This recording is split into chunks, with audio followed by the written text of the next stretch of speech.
Este é o Sol. Desde o ano 10.000 a.C., a história abunda em pinturas e escritos que refletem o respeito e a adoração dos povos por este astro. E é simples entender o porquê, com seu aparecimento todas as manhãs, trazendo visão, calor e segurança, salvando-os do frio e da escuridão da noite repleta de predadores. Sem ele, todas as culturas perceberam que não haveriam colheitas nem vida no planeta. Estas realidades fizeram do Sol o astro mais adorado de todos. Todavia, muitos estavam atentos também às estrelas. As estrelas formavam padrões que lhes permitiam reconhecer e antecipar eventos que ocorrem de tempos em tempos, tais como eclipses e luas cheias. Eles catalogaram grupos celestiais daquilo que conhecemos hoje como constelações. Esta é a Cruz do Zodíaco, uma das mais antigas imagens na história da humanidade. Ela representa o trajeto do Sol através das 12 maiores constelações no decorrer de um ano. Ela também representa os 12 meses do ano, as 4 estações, solstícios e equinócios. O termo zodíaco está relacionado com o fato das constelações serem antropomorfismos ou personificações, como pessoas ou animais. Por outras palavras, as primeiras civilizações não só seguiam o Sol e as estrelas, como também as personificavam através de mitos que envolviam seus movimentos e relações. O Sol, com seu poder de dar vida e de salvar, também foram personificados como se representasse um Criador ou um Deus. Deus Sol, a luz do mundo, o Salvador da humanidade.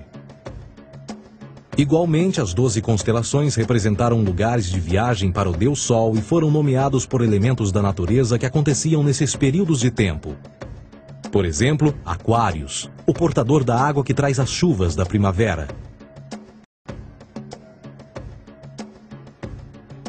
Este é Horus. Ele é o Deus Sol do Egito de 3.000 a.C. Ele é o Sol antropomorfizado e a sua vida é uma série de mitos alegóricos que envolvem o movimento do Sol no céu. Dos antigos hieróglifos egípcios conheceu-se muito sobre esse Messias solar. Por exemplo, Horus, sendo o Sol, tinha como inimigo o Deus Sete, que era a personificação das trevas ou da noite. E metaforicamente falando, todas as manhãs Horus ganhava a batalha contra Sete. E no fim da tarde, Sete conquistava Horus e o enviava para o mundo das trevas. Será importante frisar que trevas versus luz ou bem versus mal tem sido uma dualidade mitológica onipresente que ainda hoje é usada em muitos níveis. No geral, a história de Horus é a seguinte. Horus nasceu em 25 de dezembro da Virgem Isis Mary. O seu nascimento foi acompanhado por uma estrela no oeste, que por sua vez foi seguida por 3 reis em busca do Salvador recém-nascido. Aos 12 anos era uma criança prodígio nos ensinamentos, e aos 30 anos ele foi batizado por uma figura conhecida por Anup, e assim começou o seu ministério. Horus teve 12 discípulos e viajou com eles, fazendo milagres tais como curar os enfermos e andar sobre as águas. Horus também era conhecido por vários nomes como a Verdade, a Luz, o Filho Adorado de Deus, o Bom Pastor, Cordeiro de Deus, entre muitos outros. Depois de ter sido traído por Tifão, Horus foi crucificado, enterrado por 3 dias e então ressuscitou. Estes atributos de Horus, originais ou não, parecem influenciar várias culturas mundiais e muitos outros deuses encontrados com a mesma estrutura mitológica. Atis da Firígia nasceu da Virgem Nana em 25 de dezembro. Crucificado, foi posto na tumba e 3 dias depois ressuscitou. Krishna, da Índia, nasceu da Virgem Davaki com uma estrela no ocidente assinalando sua chegada, fez milagres juntamente com seus discípulos e após sua morte ressuscita. Dionísio da Grécia nasceu de uma virgem em 25 de dezembro. Foi um professor peregrino que praticou milagres como transformar água em vinho e é referenciado como Rei dos Reis, Filho unigênito de Deus, o início e o fim, entre muitas outras coisas, e após sua morte ressuscitou. Mitra da Pérsia nasceu de uma virgem em 25 de dezembro. Ele teve 12 discípulos e fazia milagres. E após sua morte foi enterrado por 3 dias e então ressuscitou. Ele também foi chamado de a Verdade, a Luz, entre outros. Curiosamente, o dia sagrado de adoração a Mitra era um domingo. O que importa salientar é que existiram inúmeros salvadores em diferentes períodos em diversos lugares da Terra que preenchem essas mesmas características.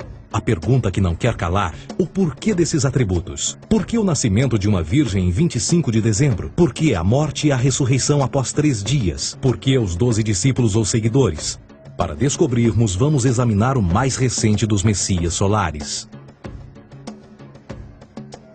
Jesus Cristo nasceu em 25 de dezembro em Belém. Ao nascer foi anunciado por uma estrela no ocidente que seria seguida por 3 reis magos para encontrar e adorar um novo Salvador. Tornou-se pregador aos 12 anos. Aos 30 anos foi batizado por João Batista e então iniciou seu ministério.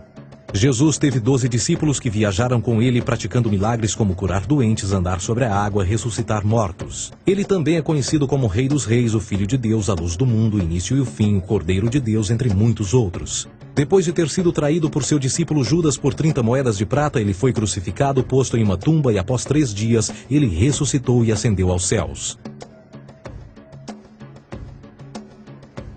Em primeiro lugar, a sequência do nascimento é completamente astrológica. A estrela no ocidente é Sírius, a mais brilhante do céu noturno, que a cada 24 de dezembro se alinha com outras 3 estrelas brilhantes no cinturão de Órion. Essas 3 estrelas brilhantes são chamadas hoje, como eram na antiguidade, 3 reis, 3 Marias no Brasil e Portugal. Os 3 reis e a estrela mais brilhante, Sírius, todas apontam para o nascer do Sol em 25 de dezembro. Esta é a razão pela qual os 3 reis seguem a estrela a oeste em uma ordem que apontam ao amanhecer. O nascimento do Sol.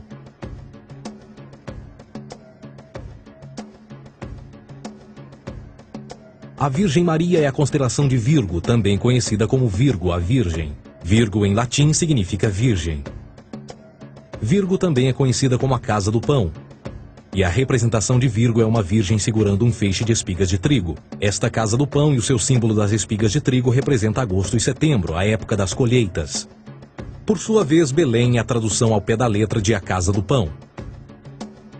Belém também é a referência à constelação de Virgem, um lugar no céu, não na terra. Existe outro fenômeno muito interessante que ocorre em 25 de dezembro, é o solstício de inverno. Do solstício de verão ao solstício de inverno, os dias se tornam mais curtos e frios. Da perspectiva de quem está no hemisfério norte, o Sol parece se mover para o sul, ficar menor e mais fraco. O encurtamento dos dias e o fim das colheitas conforme se aproxima o solstício de inverno, simbolizando o processo de morte. Era a morte do Sol. Pelo 22º dia de dezembro, o falecimento estava completamente realizado e faz com que atinja seu ponto mais baixo no céu. Aqui algo curioso acontece. O Sol para de se mover por 3 dias. Durante estes 3 dias, o Sol fica pelas redondezas da constelação do Cruzeiro do Sul, ou Alfa Crucis. Depois desse período, em 25 de dezembro, o Sol se move 1 grau, dessa vez para o norte, trazendo perspectiva de dias maiores, mais calor e a primavera. E assim se diz: o Sol morreu na cruz, ficou morto por 3 dias, apenas para ressuscitar ou nascer mais uma vez. Esta é a razão pela qual Jesus e muitos outros deuses solares compartilham da ideia de crucificação, morte por 3 dias e o conceito da ressurreição. É o período de transição do Sol antes de mudar para a direção contrária no hemisfério norte, trazendo a primavera e assim a salvação. Todavia, eles não celebram a ressurreição do Sol até o equinócio da primavera, ou Páscoa. Isto é porque no equinócio da primavera o Sol domina oficialmente o mal, as trevas, assim como o período diurno se torna maior que o noturno. E o revitalizar da vida na primavera emerge. Agora, provavelmente, a analogia mais óbvia de todas neste simbolismo astrológico são os 12 discípulos de Jesus. Eles são simplesmente as 12 constelações do zodíaco com que Jesus, sendo o Sol, viaja. De fato, o número 12 está sempre presente ao longo da Bíblia.